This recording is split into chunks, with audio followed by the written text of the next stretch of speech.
So we will get started with that.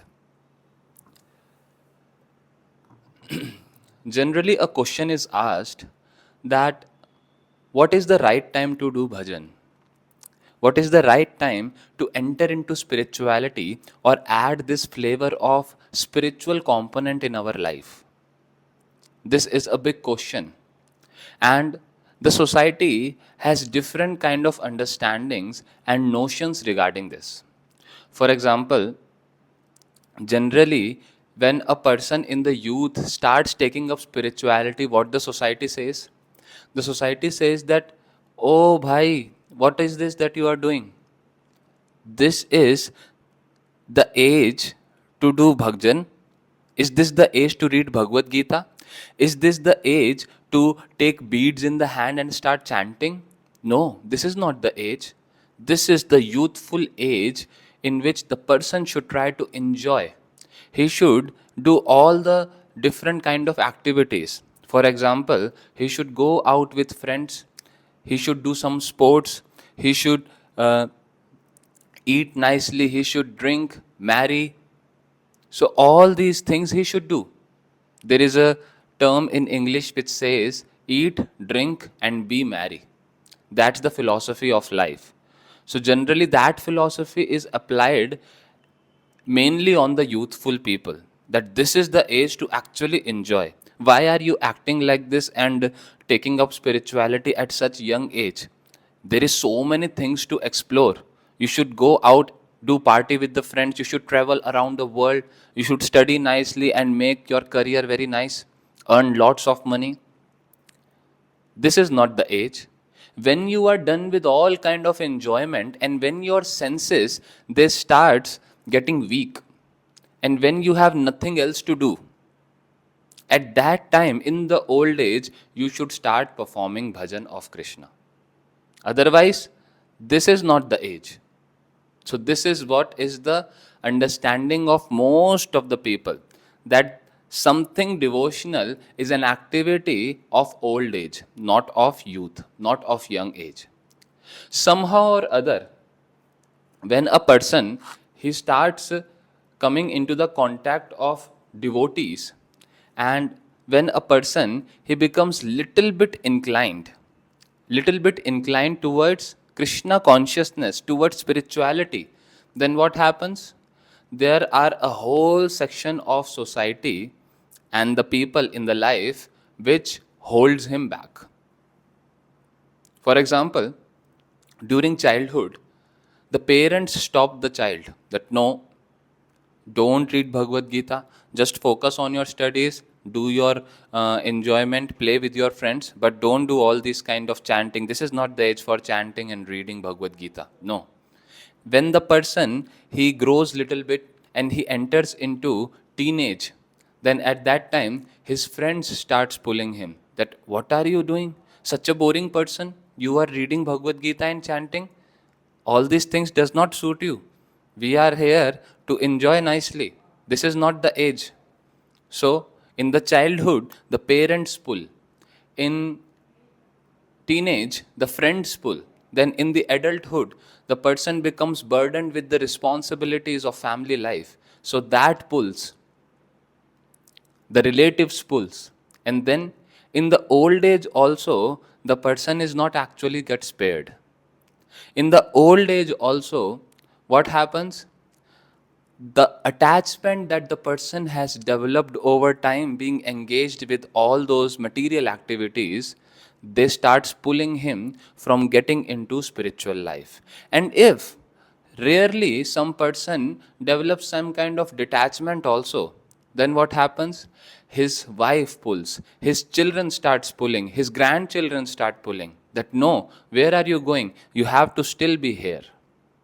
So when is the right age, when is the right time to perform bhajan, to perform spiritual activities?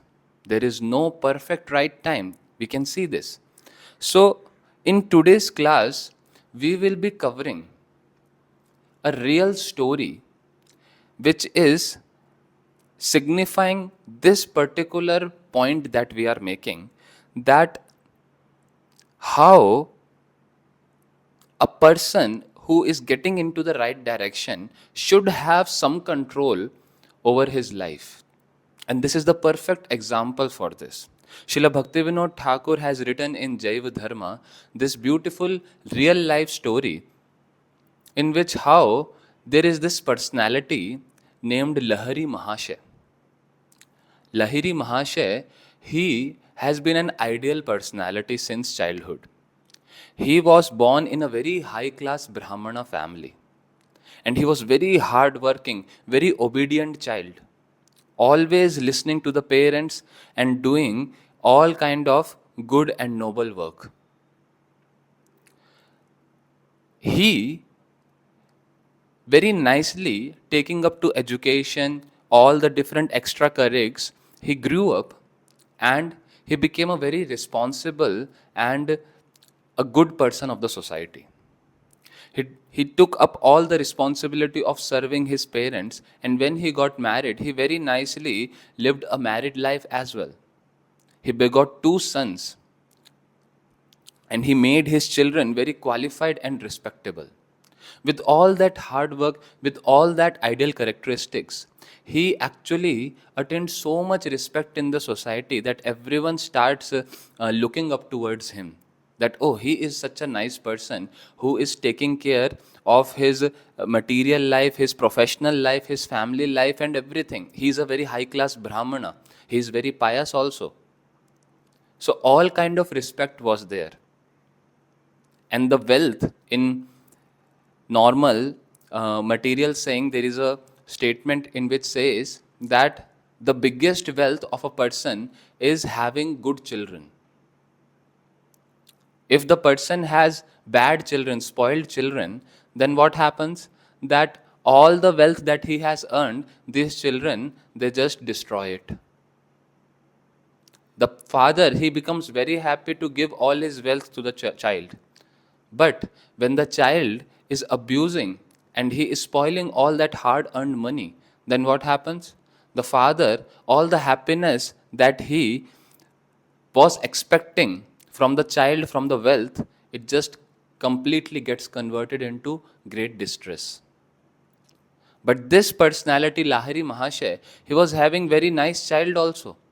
He put all his efforts in upbringing of the child. He had 2 sons. One name was Chandranath and the another was Devidas. These 2 sons, the first son, he made him doctor. He was a big doctor and very wealthy, very respectable, having so many workers in the house, and he is living a very aristocratic and very opulent life. And then there was this another son who was also very capable. Lahiri Mahashay, he opened a school for him because he was very much into teaching and learning all the scriptures and everything. So all these Nyaya Shastra, different scriptures based on logic and philosophy, he learned and he used to teach the second child, Devidas. So Lahiri Mahashay, with both of his sons, his family, his wife, he was living a very happy and peaceful life and very opulent life as well. But during his old age, when his old age was coming, Lahiri Mahashay, he was little bit getting inclined towards spirituality. And he went to a pilgrimage tour. He went to Dham. Which Dham? He went to Navadvip Dham. And in Navadvip Dham, he reached Godrum Dweep. In Godrum, he found some pure Vaishnav sadhus, pure Vaishnav saints. And when he got in contact with them, he found out that the philosophy of bhakti, the philosophy of God that he was having till now, although being born in a very high class Brahmana family, still the understanding was very limited. The understanding of bhakti, the understanding of spirituality was very limited.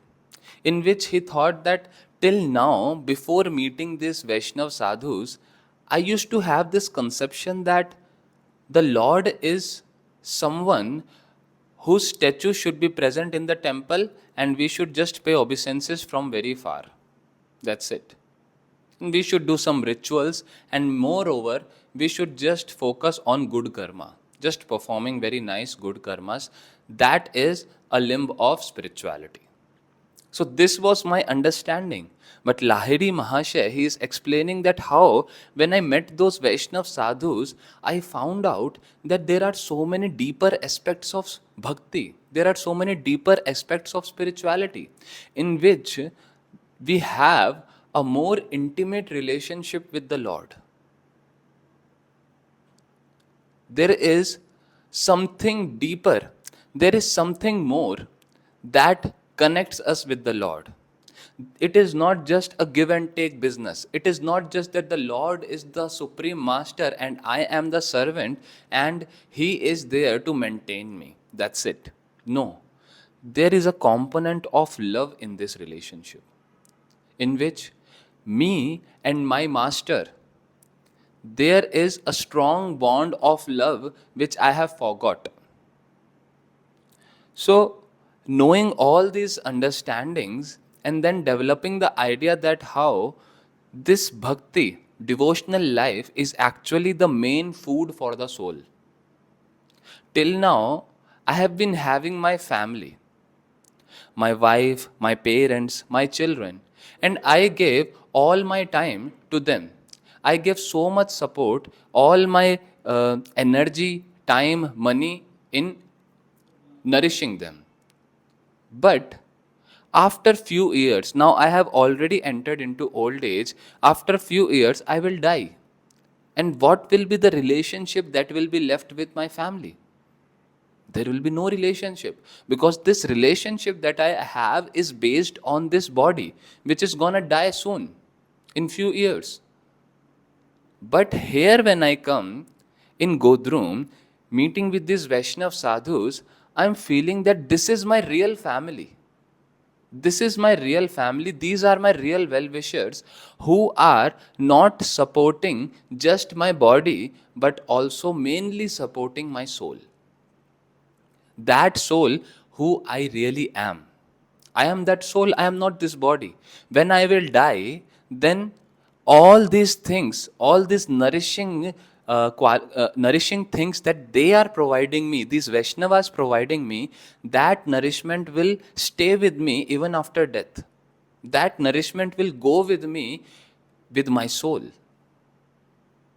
So, he was completely convinced in his last few years of life that what is my real family.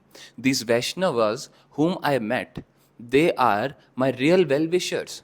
They are the one who are doing things, giving me something that is uplifting for my soul. So like this, considering himself as a family member of these Vaishnavas, he started dressing also like a Vaishnav, with dhoti kurta, proper tilak, shikha, everything. And this Lahiri Mahashay, he's expressing his heart saying that this is the happiest moment of my life. I have undergone so much material achievements, the whole society respects me. From such a high class background I am, so much qualified, so much education and everything, so much wealth. My family is good, everything is perfect. But the happiness that I am experiencing here in this real family of Vaishnavas, I have never experienced such happiness in my life. So when Lahiri Mahashay, he was living the best moments of his life, what happened? A news spread in his village. He belonged from Shantipur. It's a village near in the eastern part of India, Shantipur. And he is living in Navadvip Dham, Godrum Dweep. So now a news spread in his village Shantipur. What? The news are always considered in two ways. Anything a person do, there are always two kind of people. First kind of people are those who criticize. The quantity of such people is always more. And then there is another kind of people who are more mature and they appreciate all the devotional things that a person take up. So, a news spread in the village and different people are talking different things. One person comes and says, "Oh, Lahiri Mahashay, he was such a gentleman. He was such a gentleman, and now he has become a madman. A gentleman has become a madman. Why? In the society, in the material society, a person who is nicely enjoying and who is in very nice ways, he has arranged everything for his enjoyment, then he is a gentleman. And the person who is taking up to Krishna consciousness, to the spirituality, then he is like a madman. So that's what he is saying. That, oh, Lahari Mahasaya was a gentleman and now he has become a madman. Another person, he says, what kind of disease is this? They are discussing among themselves that what kind of disease is this which afflicted this Lahiri Mahasaya, that all the facilities and happiness that he has in his house, he has nice obedient sons, very nice wife, everything perfect in the house. So what kind of suffering actually drove him away from this nice life, and he went to all these beggars, these Vaishnavas, these sadhus who are like mendicants? So this is the ideology. These are the words of who? Of very immature and less intelligent people who consider that real happiness is only in material things, who actually consider that bhakti is a disease. That's what they are saying, that what kind of disease is this? And the Vaishnavas, all the scriptures say completely opposite. What the scripture says, that we all are afflicted from a very strong disease that is called Bhavrog. Bhavrog means the disease of material attachments, the disease of this material world, in which I have forgot Krishna and I am completely engaged in Maya. That's a big disease, and we are trying our best. A human should try the best to get out of this disease, to get cured of this disease. But all these people who are criticizing Lahari Mahasaya, they are saying that he is diseased, that he left his nice enjoying life and went into the forest with the Vaishnav sadhus. But there is a mature man also. He came and said that, oh, Lahari Mahasaya is such a fortunate person. Even after having so much material prosperity, he did not get attached to it. Because mostly this is what is observed, that a person who puts all his effort in his whole life collecting material things, ultimately what happens? He gets much more attached to it. There are so many instances like this, in which a person, these are real life incidents, in which a person, he earned his whole life and he created a very big house. And he was so much attached to the house that every now and then he is chastising all the workers, all the sons and daughters, that hey, do not keep that door open, a thief may come, just switch off this light, do this, do that, very much attached to that house. He never used to go out for trips also. The whole family is going, but he is not going, thinking that no, some thief may come, something may happen to this house. So much attached. And when he died, then in the next birth, he became a dog in the same house. What the dog do? Stands on the door and he protects the house from the thieves. So this is the result of so much attachment. So this mature person, he said that, oh, Lahari Mahasaya is so fortunate that after having all this material prosperity, he did not get attached to it like other people. And instead, he got some higher spiritual wealth. He got attached to holy name of the Lord. This is so great. So in this way, there are always different kind of people in our life. People who appreciate and people who criticize. Shri Guru Maharaj, he explains about this, that one should develop his personality in such a way that he is able to digest that he is able to digest both criticisms and appreciation. Because in this world, we will surely get appreciation from different activities that we do. Oh, Mataji, you cooked so nice kitchen. Oh, Prabhuji, you sang so nice. This and that, so many different people will come and appreciate. So in that appreciation, one must learn to keep it in the pocket and able to digest it. One must not puff up. Guru Maharaj Ji explains. One must not become like a bubble. And in the same way, from different people, we will get different criticisms as well. And in those periods of criticisms, one should not get very much discouraged also. One must be able to digest all those criticisms. And in fact, we should appreciate the person who is criticizing us. Why? Because through those criticisms, I am able to find that there may be some fault inside me. Let me check what it is. So it gives us a chance to improve further. So criticisms should be more welcomed than appreciations. This is what the Vaishnavas' character is like. So in this way, in that village, there were different rumors. The news spread like a wildfire. And everyone, most of the people, they are criticizing that why Lahiri Mahasaya, he has taken up such step, why he has got so much inclined towards spirituality.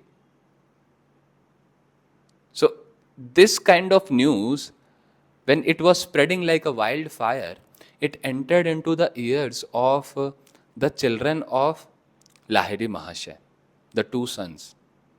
One of the son, when he heard this, he became so upset. He became so upset and he went to the brother. As we heard, there were two sons of Lahiri Mahasaya, Chandranath and Devidas. Both are very qualified. Both are very nicely upbringed and nourished by his father. But these same son, what they are saying? Oh, our father, he has become a great trouble for us. He has become a great trouble for us. What to do about him? Whatever he is doing is fine. But I can't really ignore all this outcry of the people, all these rumors that people talk about our family. I cannot ignore that. I don't have anything to do with him. If he wants to do whatever he wants to do, it's good. He is away from the house. We don't have to serve him. But I cannot tolerate any kind of disrespect towards me. I am so respectable in the society. The brother, another brother also saying this, that true, we are so respectable in the society and our father has become a matter of shame for us.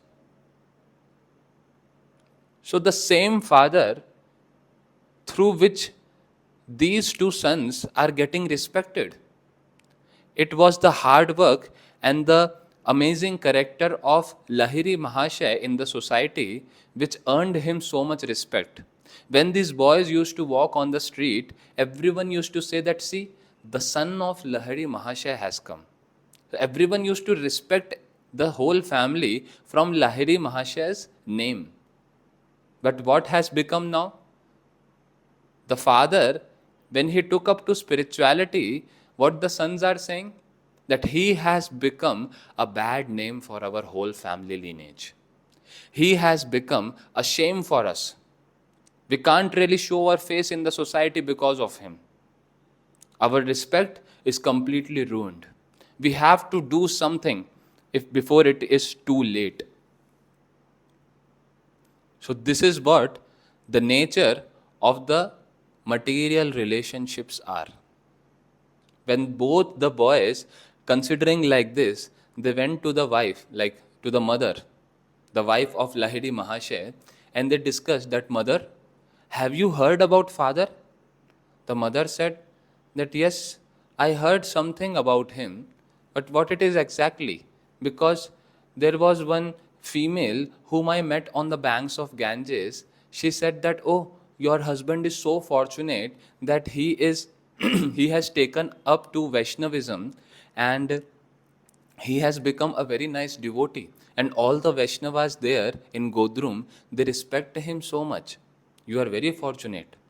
So the wife said that I heard the words of that woman, but I could not really understand properly that what is my husband doing. Why don't you bring him back home? She told to the sons. What the sons are saying?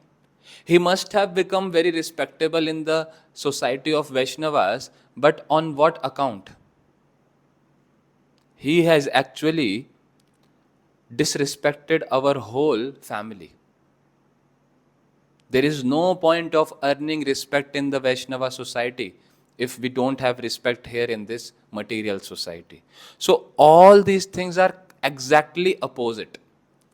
All these things are exactly opposite of the reality, of the absolute respect.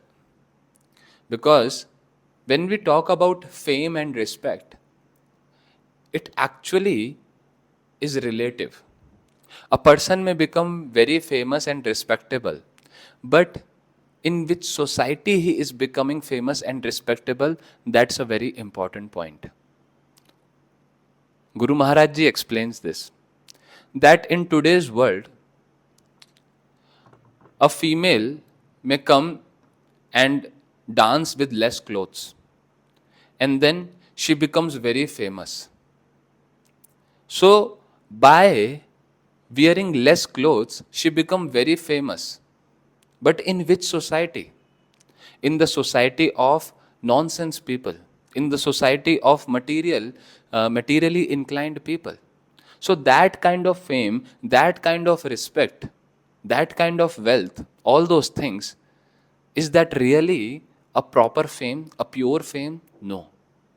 So a person who is very famous among millions of people by doing some cheap activities, he is not really famous. That's not really the yash, the fame that the scriptures talk about.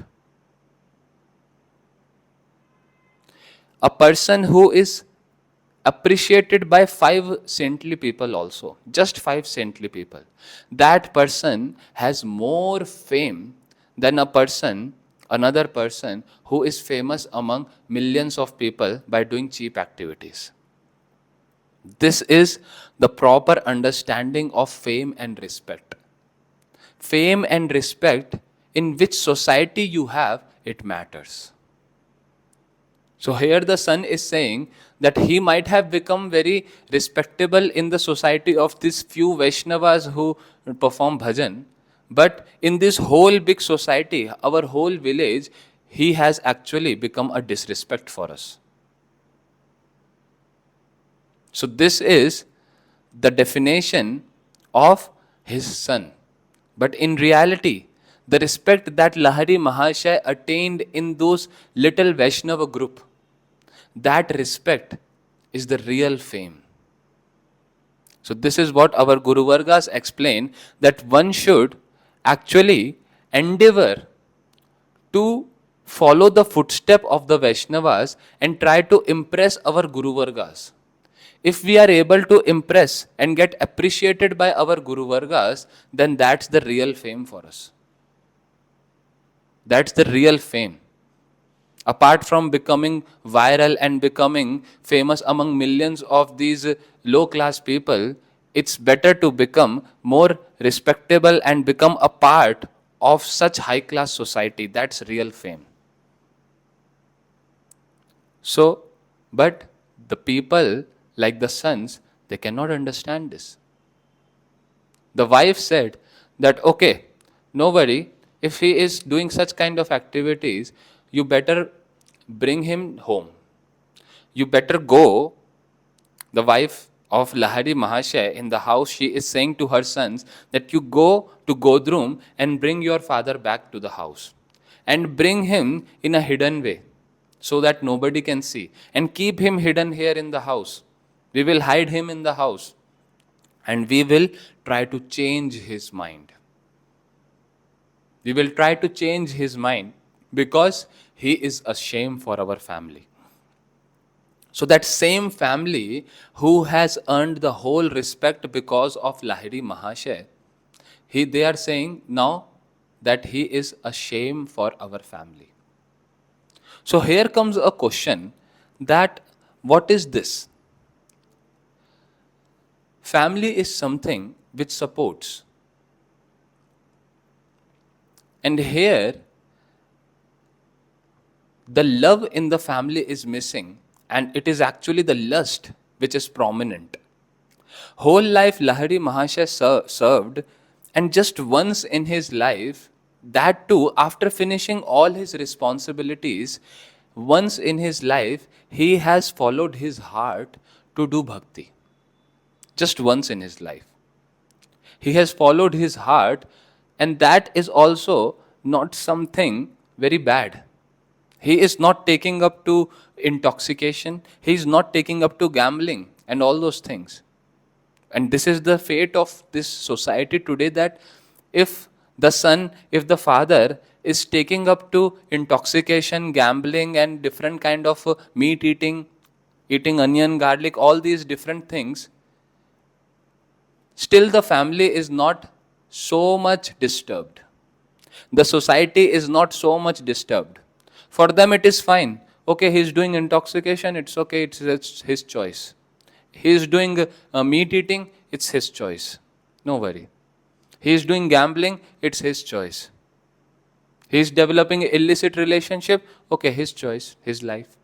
But when it comes to spirituality, then nobody is able to tolerate it.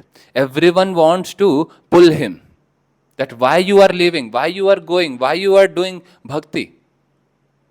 Why? Because that becomes a cause of reduction in their own enjoyment. Because if the father of the family, he becomes more spiritual, he becomes Krishna conscious, then what will happen? He will stop us from eating all the bad things. He will create a very positive and sattvic atmosphere in the house, which will not be very useful for our enjoyment. On the other hand, if he's doing intoxication, if he's doing all this meat eating, then it's fine, because we will also get the license to enjoy. But if he is gonna become a devotee, then what will happen? All the environment in the house will completely change, and we will not be able to enjoy like a madman, but we want to.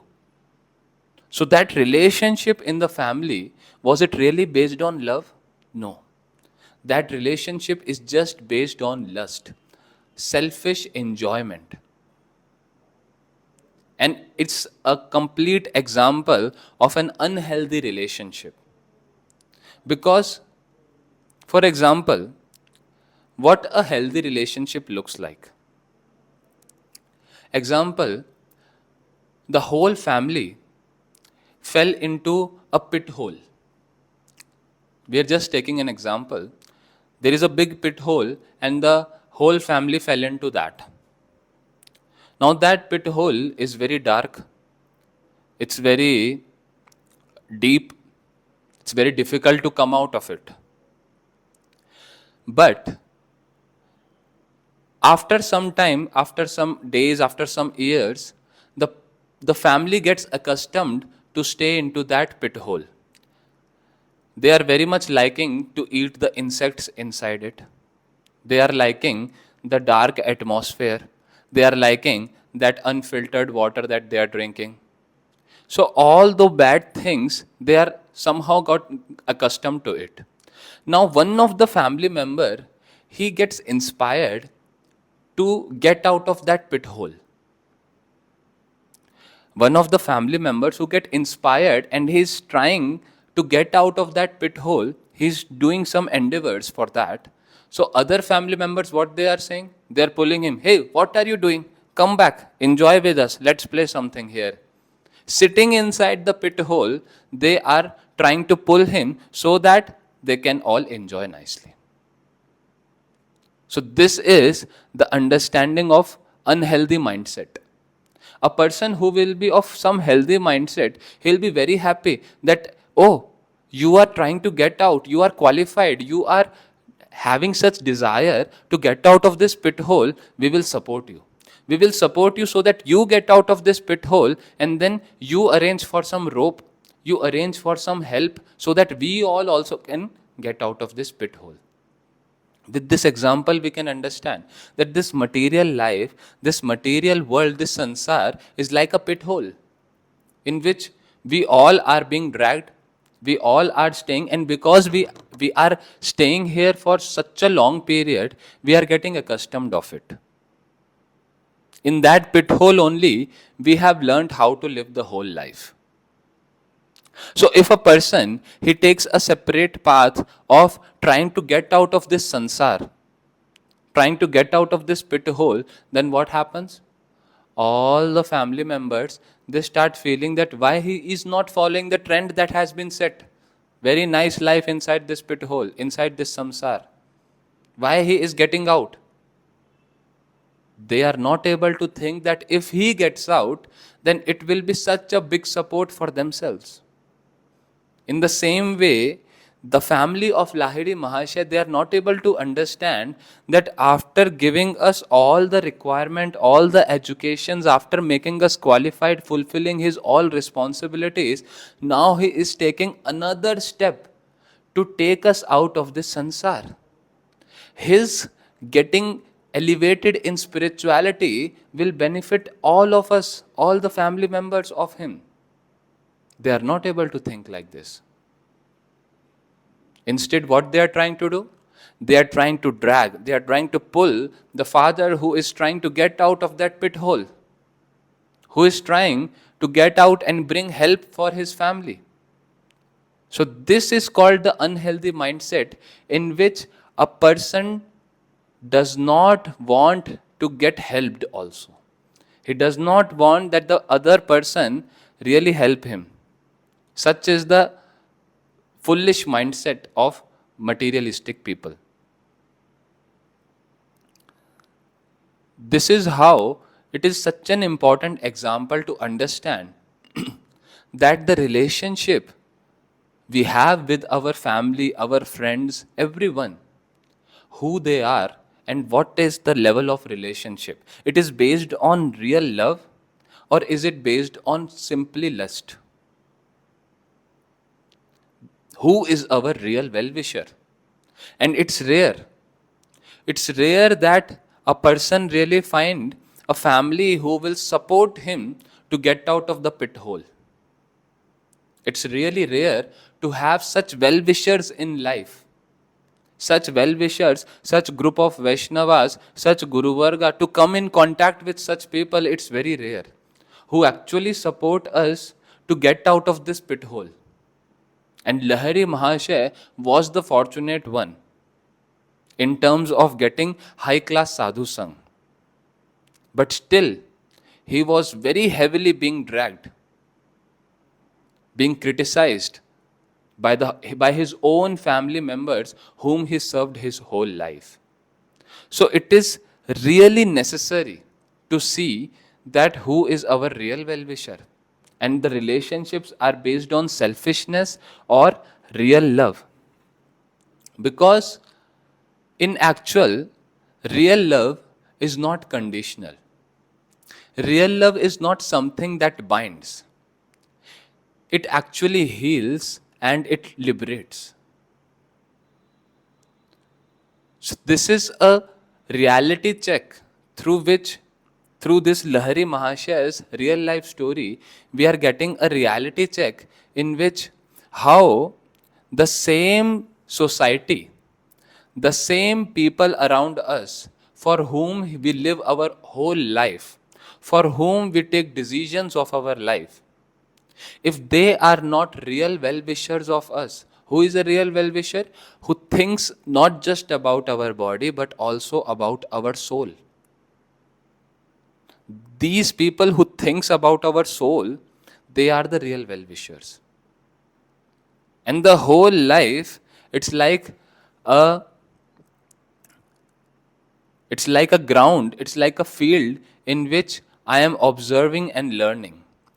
That the people whom I am serving, the society to satisfy which I am taking different decisions, the family members to satisfy whom I am taking different decisions, But still, at the end of the day, one little thing that I followed from my heart, Shri Lahari Mahasaya is saying this, that whole life I served society and my family. And just during the last years of my life, I just took one decision.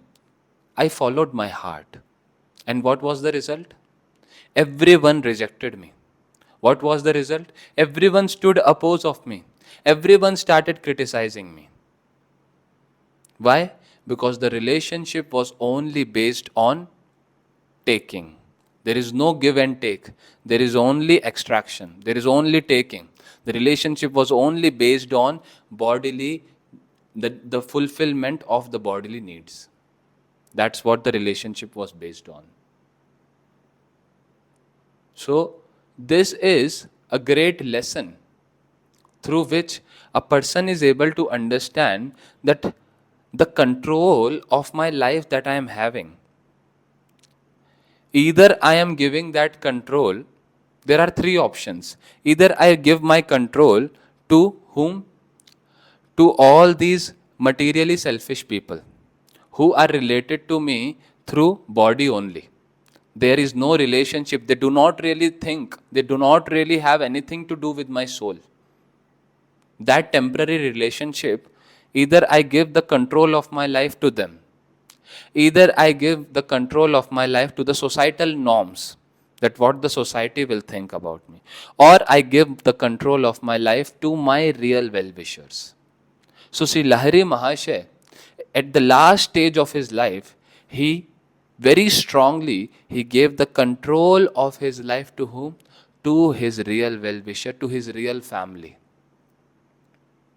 So it might be very bitter to hear at first that the whole family you are giving up at once. So in Bhagavatam it has been said that the real family is not this temporary one. This temporary one is actually the family which we have got based on our karmas. Based on our previous karmas, and according to those karmas, I am getting this particular family for some period of my life.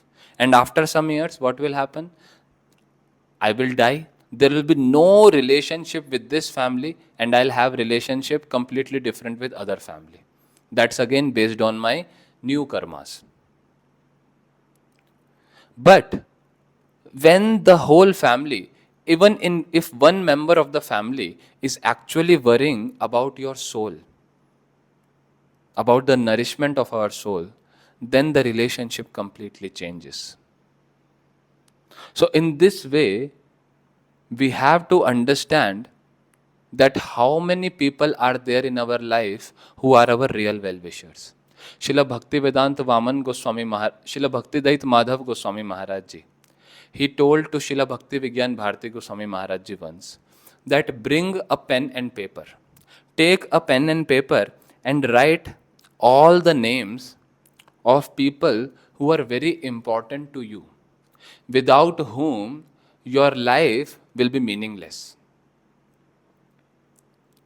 So Srila Bhakti Vigyan Bharati Goswami Maharaj Ji, he was writing. And Srila Bhaktidat Madhav Goswami Maharaj Ji said that while writing these names, even if you get 1 and 2 names in that list, then your life is fortunate. What does that mean? That means that in our life, in this life full of selfishness, in this world full of selfishness, if I get 1 or 2 person in my life who selflessly think about the upliftment of my soul, who are my real well-wishers, if I get 1 or 2 people of like this in my life, then my life should be considered very, very fortunate. Because in this world, everyone is waiting to extract. Everyone is waiting that, oh, I can make the foolish out of this person and I can extract all the wealth. That's why so much fraud and everything is going on. Everyone wants to extract. Everyone wants to make the use of us. in that world of selfishness, if I get just one or two personalities in my life, like our Guru Vargas, who are our real well wishers, then one should consider very, very fortunate. One should be feeling that I am so fortunate in this life that I have one name in this list. People don't have even one name. People don't even know the real definition of a true well-wisher. So in this way, Srila Lahiri Mahasaya, when he was residing there, so the mother, the wife of Lahiri Mahasaya, he told his sons that go and bring your father in a hidden way. We will keep him hidden here and we will somehow brainwash him. We will wash his brain. But Sri Lahiri Mahasaya is saying that my brain has now really got washed. Till now, my brain was dirty.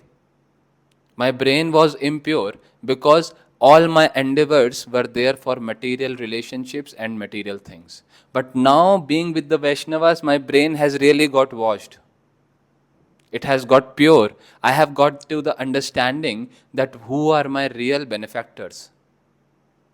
Where should my time, energy be placed? Wherever I am, who should be the center of my life? Now I am understanding. Now my brain is getting washed and pure.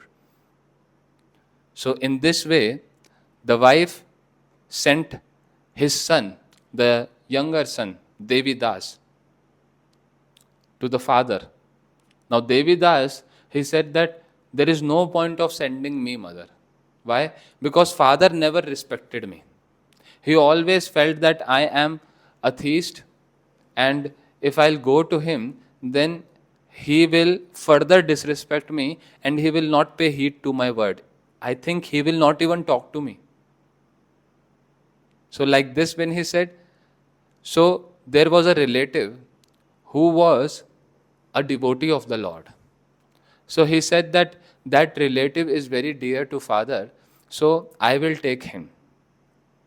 So these two people, Devidas and one relative, they both went to Godrum to convince Lahiri Mahasaya to again come back to the house so that their respect can again be established. Again, not to really serve the father, not to really help him in Krishna consciousness, not to really help him in getting out of that pit hole, not to really support him. But why? To re-establish their supremacy, to re-establish their respect in that pit hole. There is no point of creating a big world inside the pit hole because anyway it will be inside the pit hole only. It's nonsense. The real sense is the attempts to get out of the pit hole and see the real world, the real spiritual world. But the son, he went there to Godrum to bring his father with what mindset? The mindset was that, oh, our respect should be re-established inside that dark pit hole. So I'll bring my father who is trying to get out of it. I'll pull him down and bring him back there. Because his presence is very important for our respect to revive. So in this way, both of them went and tried to convince. They tried to meet Lahiri Mahasaya. And then some conversation happened. They met Lahiri Mahasaya and they saw that how Lahiri Mahasaya was sitting very peacefully in a very beautiful form he was having Vaishnav dress, tilak on the forehead, and with closed eyes, very lovingly, he is chanting the holy names of the Lord. And when these two personalities, the son and the dear relative of Lahiri Mahasaya, when they approached him, Lahiri Mahasaya opened his eyes and he saw and he welcomed them. That, oh, it's nice that you came to Dham. How come you came here? What's your purpose? What And where are you staying? He was very nicely asking, have you taken some prasad? I can arrange some prasad for you. But these children, what they are thinking? We are from such high Brahmana class family, and father is asking us to take prasad from here. Our father has become really mad. He's really lost his senses that he is taking remnants of all these Vaishnavas who are from different family background, different castes. Our high class Brahmana family, we Brahmanas, high class Brahmanas, we do not take anything from the hand of any lower caste person. What to speak of taking their remnants? And our father, he just keeps taking that. We cannot have any kind of food or prasadam with him. So, what they said? Internally, they had this understanding, and externally, they said, no, no, no, no, father, we don't need. Actually, we have our arrangement in our house, we have taken on rent. We are staying there in a we have an accommodation actually, and we are having all our facilities, and the arrangement of food is also there, so don't need to worry about that. But the internal understanding is what? We will not take anything from the hands of these low caste people who have become Vaishnavas now. No. So these people, although this son is very much conversant in scriptures like logic and philosophy, all these things, but still he does not have the understanding of the essence of all the scriptures. That is Srimad Bhagavatam, which loudly cries out, which loudly speaks about this, that how Vaishnavas do not have any caste. Once a person has become a Vaishnav, then he is much higher than Brahmanas also. But because of having all different understandings and knowledge of different scriptures, but not devotional scriptures, not the essential scriptures which were written by Vyasdev, what happened? The mind did not really got fully mature, which resulted in what? Such kind of offensive mentality. So it's very important that there are so many fields of knowledge. Our Guru Vargas, they keep stressing about this, that even what to speak of material fields, even in the spiritual texts, if we see, so many Vedas, Puranas, Upanishads and everything, in that vast ocean of scriptural knowledge also, if we do not really hold up to the essential knowledge and the essence of all scriptures, then what will happen? We will actually get lost somewhere in that big ocean.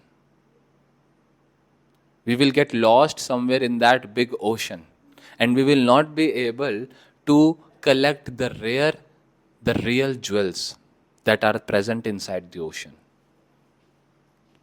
So, in this way, the boy started, the son of Lahari Mahashay, he started convincing the father that, Father, the purpose of our arrival is that we want to take you back home. Please come, we want to serve you. Why do you not want to accept our services? We are your sons. You have your whole nice family there. Why you are living here? Please come. Externally speaking with soft words, but behind, how he was reacting?